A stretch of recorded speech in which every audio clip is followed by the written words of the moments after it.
In life, love arrives when you least expect it. Sometimes it hides behind poverty, mystery, and fate's cruel games. Today on English Stories, I bring you a tale of passion, suspense, and a love that blossomed in the most unusual way. Let's start. Isabella was 23, beautiful, and utterly alone. She had grown up in a small town where everyone knew each other's business, but despite her beauty and charm, she had never been in love. Her life revolved around her grandmother, Margaret, the only family she had left. Isabella spent her days reading books, helping her grandmother, and dreaming about love, the kind of love that would set her heart on fire. One humid summer morning, everything changed. Isabella was returning from the market when she decided to take the long route home, a path that curved past the abandoned public well and the riverbank. As she walked, she heard the sound of water splashing, followed by a deep voice humming. Curiosity pulled her closer.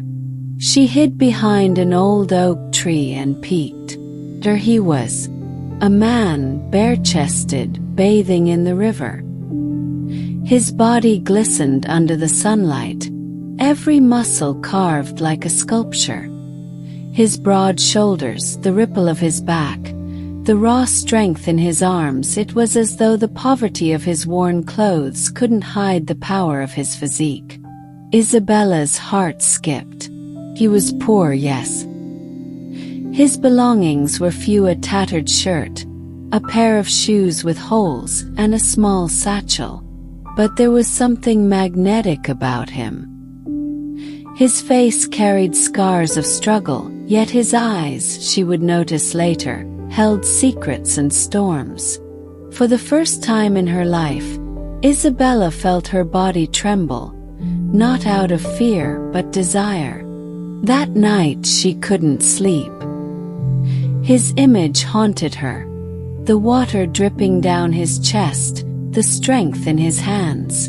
Who was he? Why had she never noticed him before? The next morning, Isabella gathered courage and walked to the market again. She saw him there, carrying heavy sacks for a shopkeeper in exchange for a few coins. His name, she learned, was Adrian. He was an orphan who lived on the edge of town, surviving on labor work, never asking for more than what he earned. Isabella began to help him secretly. She'd leave extra bread on the stone bench where he often sat. She'd ask him to help her grandmother with small chores, slipping him more money than the work deserved. At first, Adrian resisted. His pride was sharp. But Isabella's kindness softened him. They began to talk. At first about simple things, the weather, the town's gossip. Then deeper about dreams, fears, and loneliness. Adrian confessed he had always been alone, that people looked down on him because of his poverty. Isabella listened, her heart aching for him. And then, one rainy evening, under the shelter of her grandmother's porch, their hands touched. That touch burned through her soul. Isabella knew she was falling in love. But love was never simple. One night, Isabella overheard her grandmother coughing violently. She rushed into her room to find Margaret pale and weak. The doctor's visit brought grim news. Her grandmother's days were numbered. She might not live to see another season. Margaret held Isabella's hand, her eyes trembling with tears. "My child," she whispered, "before I close my eyes forever, I want to see you as a bride. That is my only wish." Isabella's heart broke. How could she fulfill such a wish so soon? She had no suitor, no fiancé. Society expected her to marry someone wealthy, someone respectable. But her heart, Her heart already belonged to Adrian. She stayed awake all night, torn between duty and desire. Then a thought struck her. Maybe this was fate.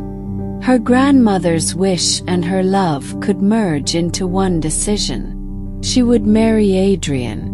But Adrian was no ordinary poor man. When Isabella told him about the marriage, his face hardened. "You don't know what you're asking for," he said, his eyes shadowed. "Then tell me," she pressed, trembling. Adrian stepped closer. "I'm not the man you think I am. I've lived in shadows. I've done things I can't erase. My hands have carried burdens heavier than you can imagine. If you tie your life to mine, you tie yourself to danger." Isabella's breath caught. "Danger?" He looked away. "Yes, people call me poor, but money isn't my curse. My past is." Her heart pounded. A mix of fear and thrill surged through her veins. She didn't know whether to step back or closer. But love, reckless and uncontrollable, pushed her forward. "I don't care what your past is," she whispered. "I only care about our future." For the first time, Adrian kissed her. His lips were rough, desperate, filled with hunger and pain. The world around them seemed to vanish. That kiss sealed her decision. She would marry him, no matter what storm awaited. The wedding was arranged quickly. A small gathering, no luxury. Just a white dress borrowed from a neighbor and a ring Adrian carved out of metal himself. Her grandmother, lying on her bed, cried tears of joy when she saw Isabella in her bridal gown. But as the vows were spoken, something happened. Strangers appeared at the church, doormen dressed in black, eyes cold, searching. Adrian's face went pale. He pulled Isabella close, whispering, "They found me." The guests gasped as the men walked forward. "Adrian," one of them said coldly, "you can't run forever." Isabella's world spun. Who were they? What secret did Adrian carry? Was he a criminal, a fugitive, or something worse?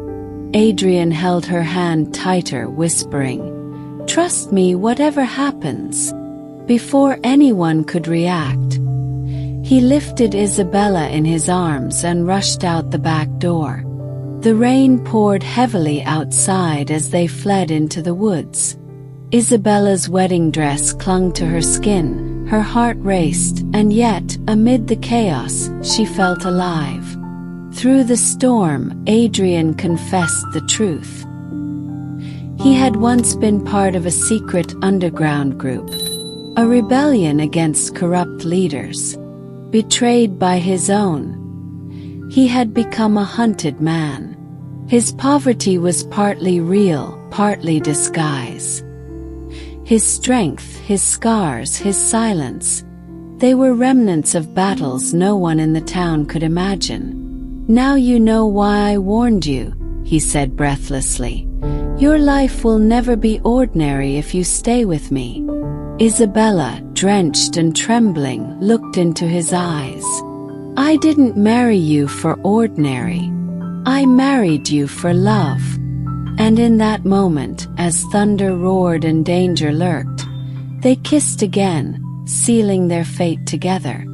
The story of Isabella and Adrian spread like wildfire in the town, of the rich girl who chose a poor, dangerous man out of love. Some called her foolish, others romantic.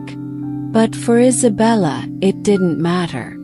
Her grandmother, before passing away peacefully, saw her granddaughter in wedding clothes, smiling beside the man she loved. And as for Adrian, he was no longer just a poor man in Isabella's eyes.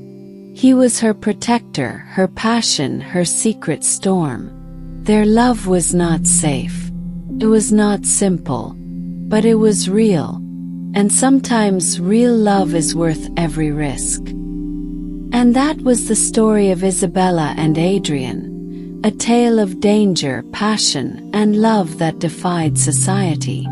Do you believe love can bloom even in the shadows of secrets? Tell me in the comments below. And if you enjoyed this story, don't forget to like, share, and subscribe to English Stories, where emotions find their voice.